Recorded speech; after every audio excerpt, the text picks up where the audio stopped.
बातमीपत्रात आता पाहूयात गल्लीपासून ते दिल्लीपर्यंतच्या ताज्या घडामोडींचा धावता आढावा। भारतीय जनता पक्षाचे आमदार सुरेश धस यांचा कार्यकर्ता असलेल्या सतीश भोसले उर्फ खोक्या भाईवर अनेक आरोप होत आहेत। इतकंच नाही तर त्याचे अनेक व्हिडिओ देखील व्हायरल झालेत। त्याला प्रयागराज इथून अटक केल्यानंतर त्याला बीड न्यायालयात हजर करण्यात आलं। मात्र यावेळी सतीश भोसलेचे वकील अंकुश कांबळे यांनी मोठे दावे केलेत। सतीश भोसले हा राजकारणाचा बळी ठरले असल्याचा आरोप अंकुश कांबळे यांनी केलाय। एखाद्या मागासवर्गीय व्यक्तीने आमदाराचा कार्यकर्ता होऊ नये का असा प्रश्न त्यांनी उपस्थित केला। यामध्ये सध्या जातीचं राजकारण सुरू असल्याचा आरोप देखील त्यांनी केलाय। सतीश भोसले हा सामाजिक कार्यकर्ता असल्याचा दावा त्यांनी केलाय। गरीब मुलांना वह्या आणि पुस्तकांचं वाटप, ऊसतोड कामगारांना रेशन तसंच धान्य पुरवणं, गरिबांना मदत करणं अशी कामं सतीश भोसले हा करत असतो। त्याची चांगली कामं समोर आणली जात नसल्याचा आरोप त्यांनी केलाय। मात्र त्याच्याभोवती खोटे आरोप केले जात असल्याचा दावा देखील त्यांनी केलाय। आमदार सुरेश धस यांच्यावर असलेला राग हा सतीश भोसले याच्यावर काढला जात असल्याचा आरोप कांबळे यांनी केला। सतीश भोसले याच्या प्रकरणात वड्याचं तेल वांग्यावर निघालंय। सतीश भोसले यांचं घर तोडलं गेलं ते कुणालाही मान्य होणार नसल्याचं त्यांनी म्हटलंय। इतकंच नाही तर शुक्रवारी होळीच्या दिवशी अज्ञात व्यक्तीनं सतीश भोसले यांचं घर पेटवून दिलं होतं। यामध्ये अनेक जीवनावश्यक वस्तू जाळण्यात आल्या असल्याचा आरोप देखील त्यांनी केलाय। इतकंच नाही तर या ठिकाणी असलेल्या महिलांना देखील मारहाण केली असल्याचा आरोप कांबळे यांनी केलाय। सतीश भोसले याला घेऊन बीड पोलीस महाराष्ट्रात दाखल झालेत। प्रयागराजहून त्याला छत्रपती संभाजीनगर इथं आणण्यात आलं आणि तिथून त्याला बीडच्या शिरूर कासार इथं नेण्यात आलं। तिथं त्याची वैद्यकीय चाचणी करण्यात आली। यानंतर सतीश भोसले याला 20 तारखेपर्यंत पोलीस कोठडी सुनावली आहे। या दरम्यान आता त्याच्या वकिलांनी अनेक मोठे दावे केलेत। प्रथम हरियाणा आणि नंतर दिल्ली विधानसभा निवडणुकीत पराभव झाल्यानंतर पंजाब काँग्रेसने आज 2 वर्षांनी म्हणजेच 2027 मध्ये होणाऱ्या विधानसभा निवडणुकीसाठी दिल्लीत रणनीती आखली। मिशन 2027चे पक्षाचे नवे प्रभारी आणि छत्तीसगडचे माजी मुख्यमंत्री भूपेश बघेल यांच्या नेतृत्वाखाली पंजाब काँग्रेस नेत्यांची 5 तासांची बैठक घेतली। बैठकीत सर्व नेत्यांनी आपले विचार मांडले। विशेषतः युवा, विद्यार्थी आणि महिला आघाडीच्या नेत्यांचाही बैठकीत समावेश होता। बैठकीनंतर बघेल म्हणाले की काँग्रेस एकजूट आहे। आता काँग्रेस पक्ष मैदानात येईल। पक्ष लोकांच्या सुखदुःखात थेट सहभागी असेल। त्याचवेळी जेव्हा त्यांची चौकशी केली गेली तेव्हा काँग्रेस नेते असे विधान करतात की आम आदमी पक्षाचे आप अनेक नेते त्यांच्या संपर्कात आहेत। यावर ते म्हणाले की पंजाबमध्ये आप नेत्यांमध्ये चेंगराचेंगरी सुरू आहे। आपची नाभी बुडण्याच्या मार्गावर आहे। ते कधी बुडेल हे मला माहीत नाही। जेव्हा माध्यमांनी बघेल यांना विचारले की प्रथम ईडीने तुमच्या जागेवर छापा टाकला, त्यानंतर काँग्रेसने सुखपाल सिंह खैर यांच्यावर कारवाई केली आणि त्यांची मालमत्ता जप्त केली। त्यावर त्यांनी सांगितले की हा ट्रेंड 2020 पासून सुरू आहे। तो जेथे जातो तेथे सगळं सुरू होतं। मी ईडी आणि सीबीआयला घाबरत नाही। त्याचवेळी त्यांनी पक्षाच्या उच्च कमांडला अंतर्गत अहवाल सादर केल्याची अफवा असल्याचेही त्यांनी म्हटले। त्यांनी सांगितले की 18 मार्च रोजी आमदारांची बैठक होईल, तर बैठकीचा हा टप्पा एप्रिलमध्येही सुरू राहील, ज्यामध्ये सर्व नेत्यांना कर्तव्ये सोपवली जातील। नाना पटोले यांनी केलेलं वक्तव्य हे होळीनिमित्त केलंय। प्रत्येक जण होळीचा आनंद घेत असतात। आमचा रंग भगवा आहे, ज्याला हा रंग आवडेल त्यांनी सोबत यावं। हा हिंदुत्वाचा वैश्विक रंग आहे असं उपमुख्यमंत्री एकनाथ शिंदे यांनी म्हटलंय। एकनाथ शिंदे म्हणाले की भगवा रंग हा हिंदुत्वाचा आहे। भगवा रंग कुणाचा द्वेष करणारा नाही, सोबत घेऊन चालणार आहे। ज्यांना भगव्या रंगासोबत यावं वाटतंय त्यांनी आमच्यासोबत यावं। एकनाथ शिंदे म्हणाले की जयंत पाटील हे परिपक्व नेते आहेत। गेल्या अनेक वर्षांपासून त्यांनी राजकारणामध्ये काम केलंय। त्यांचा अंदाज लावणं कठीण आहे। विरोधी पक्षात लोक कमी असले तरी त्यांना आम्ही कमी लेखत नाही, विरोधकांना कमजोर समजत नाही। एकनाथ शिंदे म्हणाले की संपूर्ण देशभरात होळीचा उत्साह जोरात आहे। या होळीमध्ये सर्वच लोक आज धुलीवंदन देखील मोठ्या प्रमाणावर साजरा करतायत, आनंद घेत आहेत। या सणात मित्र मित्राला भेटतात, परंतु दुश्मन भी दुश्मन के गले लग जाता है। एकनाथ शिंदे म्हणाले आम्ही 2.5 वर्ष या सर्वसामान्य लोकांच्या जीवनांमध्ये आनंदाचे सप्तरंग उधळण्याचं काम करत आहोत। असेच पुढे देवेंद्र फडणवीस, अजित पवार आणि आम्ही काम करणार आहोत। लोकांनी आमच्यावर मतांचा वर्षाव केलाय। हे डबल इंजिन सरकार लोकांसाठी काम करणार आहे। पंतप्रधान नरेंद्र मोदी हे देशाला पुढे घेऊन जात आहेत। खऱ्या अर्थानं आपल्या देशाचं नाव वाढवण्याचं काम त्यांच्याकडून करण्यात येत आहे। मुख्यमंत्री देवेंद्र फडणवीस यांना शुभेच्छा देत त्यांची प्रकृती ठीक व्हावी। आजकाल ते खूप फेकतात, त्यांनी मोदींप्रमाणे खोटे बोलू नये। आधी जे देवेंद्र फडणवीस होते, राज्यासाठी त्यांची लढाई चालायची, ते त्यांनी करावे अशा शुभेच्छा देतो, असे काँग्रेस नेते नाना पटोले यांनी म्हटले। दरम्यान नाना पटोले पुढे बोलताना म्हणाले की देवेंद्र फडणवीस आमदार असताना त्यांची विदर्भासाठी जी भूमिका घेत होते ती भूमिका त्यांनी पुन्हा उभी करावी। त्यांनाही होळीच्या शुभेच्छा। तर एकनाथ शिंदे आणि अजितदादांनी आमच्याकडे यावे, आम्ही त्यांच्यासोबत आहोत, दोघांना आलटून पालटून मुख्यमंत्री करू, अशी ऑफर काँग्रेस नेते नाना पटोले यांनी दिली. नाना पटोलेंच्या या ऑफरची एकच चर्चा रंगली आहे. नाना पटोले म्हणाले, अजित पवार एकनाथ शिंदेंची परिस्थिती काही चांगली नाही. पुढील काळात त्यांचे पक्ष राहतील का नाही याची खात्री नाही.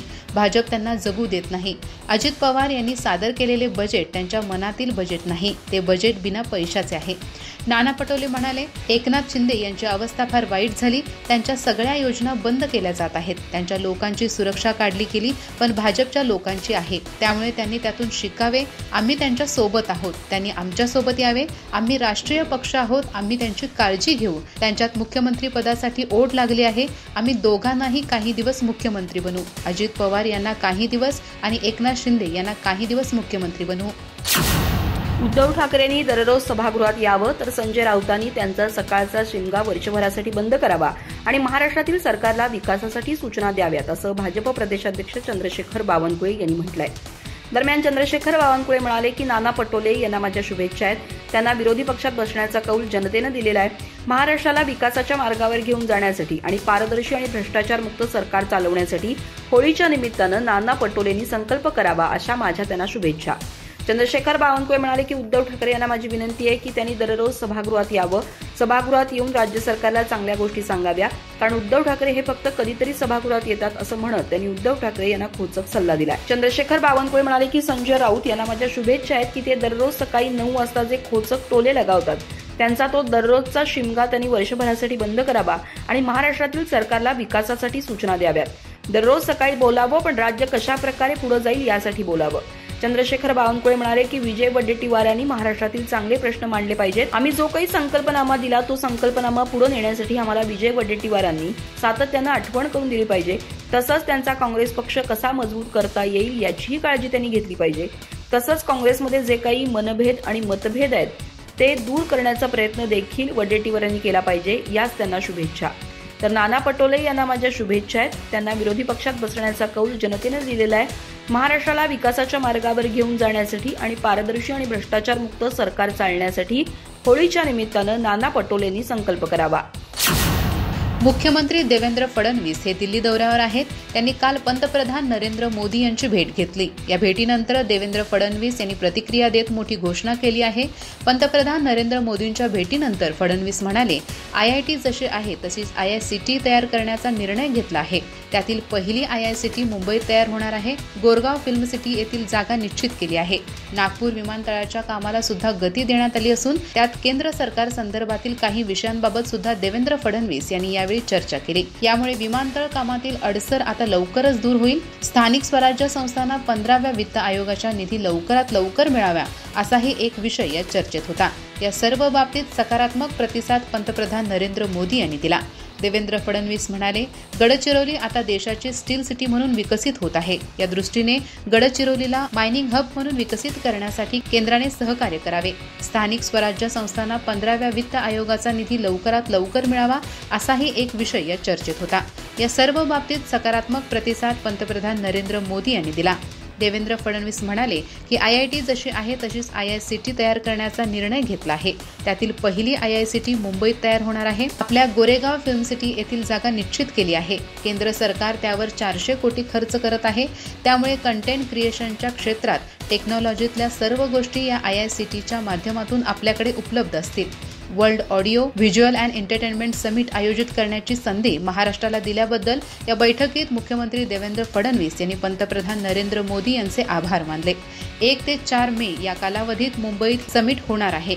याच निमित्ताने मुंबई IITच्या धर्तीवर IICT Indian institute of creative technology सुद्धा स्थापन करण्यात येणार असून त्यासाठी सुद्धा केंद्र सरकार निधी देणार आहे. त्याबद्दलही मुख्यमंत्र्यांनी पंतप्रधान नरेंद्र मोदी यांचे आभार मानले. शिवसेना उद्धव बाळासाहेब ठाकरे पक्षाचे खासदार संजय राऊत यांनी देशातील वाढता धार्मिक उन्माद हा धर्मासह देशाला परवडणारा नसल्याची टीका केली आहे. देशात धार्मिक उन्माद एवढा वाढलाय की होळीला मशिदी झाकून ठेवण्याची, त्यावर आच्छादन टाकण्याची वेळ आली आहे. हा संकुचितपणा देश आणि धर्माला परवडणारा नाही, असं ते यासंबंधी ठणकावून सांगताना म्हणाले. संजय राऊत यांनी आज सकाळी धुलीवंदनाच्या निमित्तानं संवाद साधला. यात त्यांनी देशातील वाढत्या धार्मिक उन्मादावरून सरकारला खडे बोल सुनावले. ते म्हणाले, आम्ही कुणालाही विरोधक मानत नाही. आज होळी आहे, रंगपंचमी आहे, एक महत्त्वाचा सण आहे. वर्षानुवर्षांपासून हा सण आपण सर्वजण एकत्र येऊन साजरा करतो. काल दिल्लीत होतो. दिल्लीत मुरली मनोहर जोशी, लालकृष्ण अडवाणी आणि अटल बिहारी वाजपेयी यांच्यासारख्या प्रमुख नेत्यांच्या घरी होळी साजरी केली जायची. या निमित्तानं सर्वच राजकीय पक्षांचे आणि धर्माचे नेते एकत्र येत होते. पण गत काही काळापासून ही प्रथा बंद झाली. देशात होळीला मशिदी झाकून ठेवण्याची आणि त्यावर आच्छादन टाकण्याची वेळ आली आहे. आपण फार संकुचित होत आहोत. हा संकुचितपणा देशाला आणि आपल्या समाजाला किंबहुना हिंदू धर्मालाही परवडणारा नाही. आमची प्रतिमा जगभरात लिबरल सहिष्णू अशी आहे, म्हणून हिंदू धर्माला जगात मान आहे. आमच्या धर्माचं संरक्षण करून आम्ही आमच्या संस्कृतीत सर्वांना सामावून घेतो. दुर्दैवानं गेल्या 10 वर्षात आपल्या संस्कृतीमधील मोकळेपणा संपलाय, नष्ट केला गेलाय. एक विशिष्ट गट आपल्याला अधिक संकुचित आणि धर्मांध होण्यासाठी प्रवृत्त करत आहे. संजय राऊत म्हणाले, होळी हा सर्वांनी एकत्र येऊन रंग उधळण्याचा आणि सुखदुःखांमध्ये एकत्र येण्याचा उत्सव आहे. पण आज देशात काय सुरू आहे, महाराष्ट्रात काय सुरू आहे? आता होळीला मशिदीत झाकून ठेवण्याची वेळ आली आहे. ठीक आहे, हे दिवस सुद्धा निघून जातील. हवामान खात्याने शुक्रवारी जम्मू काश्मीर, हिमाचल प्रदेश, उत्तराखंड, राजस्थानसह 9 राज्यांमध्ये पाऊस आणि वादळाचा इशारा जारी केला आहे. गुरुवारी रात्रीही राजस्थानातील काही जिल्ह्यांमध्ये मुसळधार पाऊस पडला. या काळात जोरदार वारेही वाहत होते. ईशान्येकडील मेघालय, नागालँड, मणिपूर, मेघालय आणि त्रिपुरा या राज्यांमध्ये गारपिटीचा इशारा देण्यात आला आहे. याशिवाय गुजरात, छत्तीसगड, ओडिशा, झारखंड आणि आंध्र प्रदेशात तीव्र उष्णतेचा इशारा देण्यात आला आहे. पुढील एका आठवड्यात पंजाब, हरियाणा, दिल्ली, राजस्थान, उत्तर प्रदेश आणि बिहारमध्ये जोरदार वारे आणि धुळीची वादळे येण्याची शक्यता आहे. दक्षिणेत तेलंगणामध्ये बुधवारी सलग दुसऱ्या दिवशी उष्णतेची लाट जाणवली. 13 ते 18 मार्च दरम्यानही अशीच परिस्थिती राहील. मध्य भारतातील छत्तीसगडमध्ये 3 दिवसात तापमान 2 अंशांनी वाढू शकते. पुढील 48 तासात वायव्य भारतातील मैदानी भागात कमाल तापमानात कोणताही महत्त्वपूर्ण बदल होण्याची शक्यता नाही आणि त्यानंतर तापमानात 2 ते 3 अंश सेल्सिअसने घट होण्याची शक्यता आहे. खरं तर पुढील एका आठवड्यात किमान 2 पश्चिम विक्षोभ हिमालयातून जातील. त्याच्या प्रभावामुळे जम्मू काश्मीर, हिमाचल प्रदेश आणि उत्तराखंडच्या उंच भागात बर्फवृष्टी आणि खालच्या भागात पाऊस पडू शकतो. 14 ते 16 मार्च दरम्यान पंजाब, हरियाणा, दिल्ली, पश्चिम उत्तर प्रदेश, उत्तर मध्य प्रदेश आणि राजस्थानमधील अनेक भागात ढगाळ हवामान राहण्याची शक्यता आहे आणि काही ठिकाणी पाऊस देखील पडू शकतो. गुजरात, महाराष्ट्र, गोवा, पश्चिम राजस्थानसह संपूर्ण पश्चिम भारतात पुढील 4 ते 5 दिवसात कमाल तापमानात 2 ते 3 अंश सेल्सिअसची घट होऊ शकते. तर छत्तीसगडसह मध्य भारतात पुढील 3 दिवसात कमाल तापमानात किमान 2 अंश सेल्सिअसची वाढ होऊ शकते आणि त्यानंतर तापमान स्थिर राहील. बिहार, झारखंड, पश्चिम बंगाल आणि ओडिशासह पूर्व भारतात दिवसाचे तापमान किमान 5 अंशांनी वाढण्याची शक्यता आहे.